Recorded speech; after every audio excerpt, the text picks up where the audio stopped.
Assalamualaikum warahmatullahi wabarakatuh. Ini cerita tentang Gus Miftah yang lagi viral bersama Pak Son Haji, penjual minuman. Ketika ada acara pengajian yang dilakukan oleh Gus Miftah, itu membuat diri kita ini melakukan refleksi terhadap diri kita, bahwa alasan yang dimunculkan oleh Gus Miftah adalah biasa, itu bagian dari candaan dan itu biasa dilakukan oleh Gus Miftah. Saya dalam kajian retorika misalnya, saya menyebut candaan ini refleksi buat kita bahwa candaan itu ada tiga, atau humor itu ada tiga. Memang humor itu dibagi menjadi dua, ada yang humor bersifat verbal, ada humor yang bersifat non-verbal. Dan humor itu adalah sesuatu yang penting dalam retorika, termasuk ceramah macam-macam. Loh, kenapa demikian? Pertama, supaya orang tidak ngantuk. Yang kedua, supaya tidak monoton. Kadang humor itu bisa menjadi alat kritik kepada seseorang. Humor itu kadang lebih masuk dalam menyampaikan pesan. Dan Gus Dur juga sering melakukan humor untuk mengkritik, karena humor itu juga bisa menjadi bagian perlawanan, dan humor itu juga bagian dari upaya melepaskan dari beban kehidupan, beban yang dia tanggung, misalnya begitu. Nah, ada yang humor itu yang bersifat verbal, melalui kata-kata orang menjadi lucu. Yang kedua, humor yang bersifat tindakan, gerakan-gerakan tubuh. Makanya kadang ada mubalik yang menggunakan gerakan-gerakan tubuh, ada mubalik yang dia memang lucu gitu. Itu adalah bagian dari sesuatu yang lumrah dalam berceramah, dalam retorika, karena ceramah adalah bagian dari retorika. Nah, pada kesempatan kali ini saya ingin menjelaskan ada 3 teori retorika yang berhubungan dengan humor. Yang pertama adalah teori superioritas namanya. Apa itu teori superioritas? Teori superioritas itu adalah teori di mana orang yang melakukan pembicaraan, saya misalnya sebagai orang yang berceramah, saya menganggap bahwa diri saya itu lebih superior daripada orang lain. Sehingga orang lain yang saya melihat pada proses yang lebih inferior, itu saya gojlok gitu. Jadi dengan cara saya menggojlok orang yang lebih inferior, yang lebih rendah, lebih hina daripada saya, maka itu ada muncul kelucuan. Itulah sebabnya ketika misalnya ada seorang penjual es, Pak Son Haji misalnya, kemudian itu digojlok bahasanya, digojlok oleh Gus Miftah, maka banyak orang yang terpingkal-pingkal dan banyak orang yang tertawa-tawa gitu. Karena merasa senang. Itulah yang disebut dengan teori superioritas. Jadi teori superioritas itu adalah teori di mana seseorang menganggap itu lucu kalau misalnya dia mampu untuk merendahkan atau mampu untuk membuat orang lain menjadi lebih inferior daripada dirinya itu.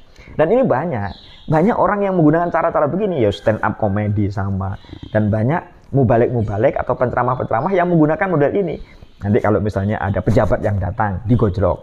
Ada orang yang kelihatannya lucu, nanti digojlok. Itu kan berarti bagian dari teori humor memang gitu. Tapi lagi-lagi apa yang dikatakan oleh Thomas Hobbes, bahwa humor itu memang bisa menjadi sudden glory.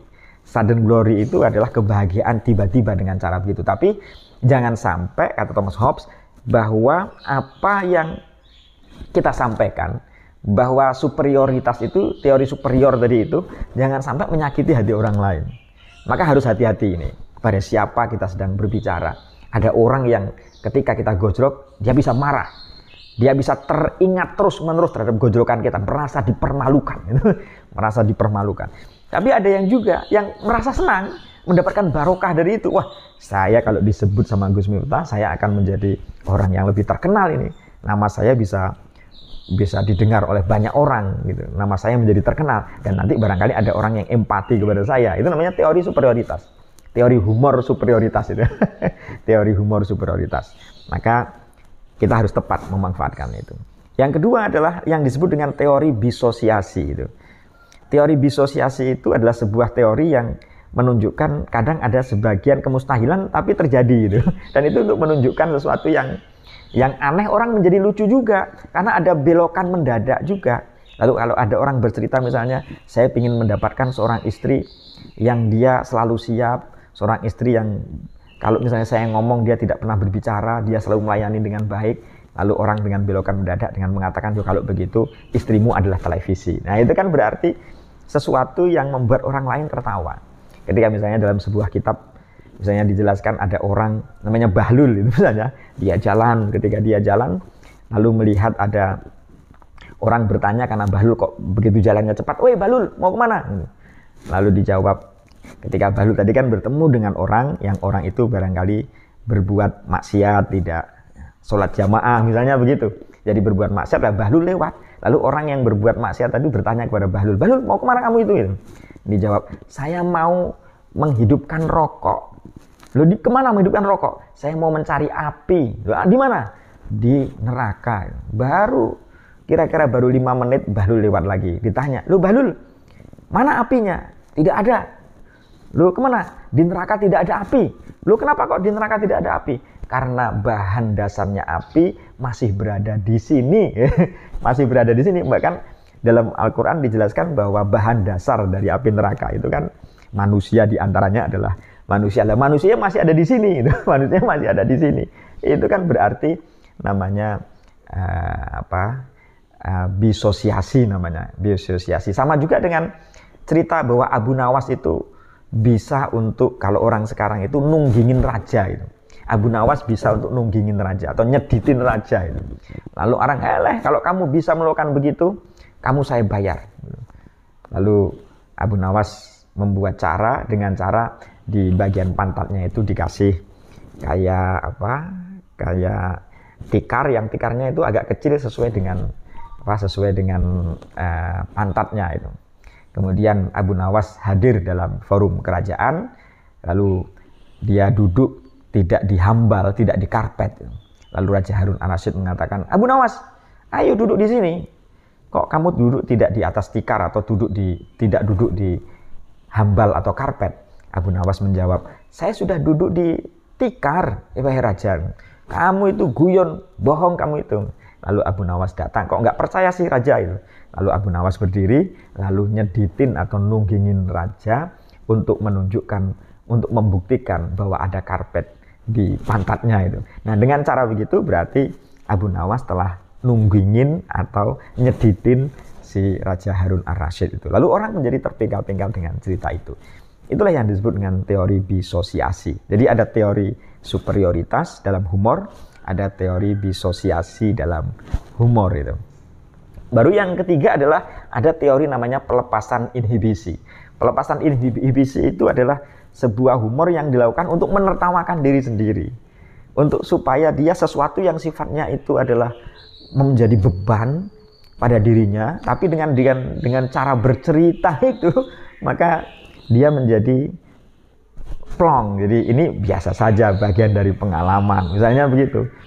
Nah, contoh misalnya ada orang yang merasa dibohongin sama orang tentang ini kan musimnya orang jualan lewat Facebook, jualan lewat marketplace. Lalu dia dibohongin, harusnya harganya mobil itu adalah 40 juta misalnya. Nah, ini harganya hanya 20 juta. Lalu karena 20 juta, akhirnya jam 12 malam dia pergi. Nah, istrinya itu loh, ikut-ikutan. Oh, saya ikut. Itu istrinya itu. Lalu menjadi gojokan dari orang lain. Nah, ketika istrinya ikut itu sampai di tempat, ternyata itu yang mengupload itu orang lain yang harganya itu harusnya tetap 40 juta, tapi dianggap 20 juta baru setelah sampai. Lalu si orang tadi itu disuruh untuk mentransfer duitnya kepada orang yang kedua, tidak kepada orang yang pertama. Jadi dibohongin itu. Jadi kan misalnya ada seseorang yang jualan di Facebook atau jualan di media sosial atau di marketplace, harganya misalnya 20 juta. 20 juta. Padahal yang dia tawarkan itu barangnya orang lain, tapi rekeningnya adalah rekeningnya dia sendiri gitu.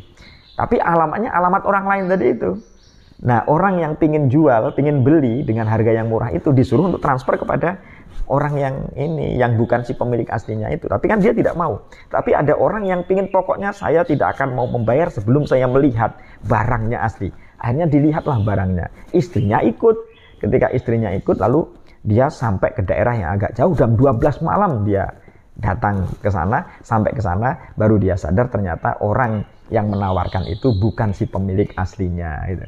Lalu orang mendengarkan itu menjadi tertawa, apalagi yang bercerita adalah misalnya tokoh, misalnya memiliki posisi di masyarakat, memiliki posisi di dunia pendidikan misalnya begitu, lalu dilucukan oleh orang lain. Nah, lalu dia tertawa juga. Itu namanya teori inhibisi, menceritakan tentang keunikan pada dirinya, sesuatu yang janggal pada dirinya, supaya orang lain itu bisa tertawa. Ya, misalnya begitu.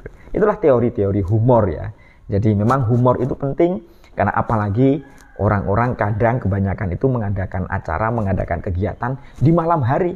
Kalau tidak ada humornya ya ngantuk, apalagi dimulai jam 10 malam, dimulai jam 11 malam, bahkan ada yang setengah 12 malam baru dimulai. Itu kan kalau tidak ada humornya orang pada ngantuk semua gitu.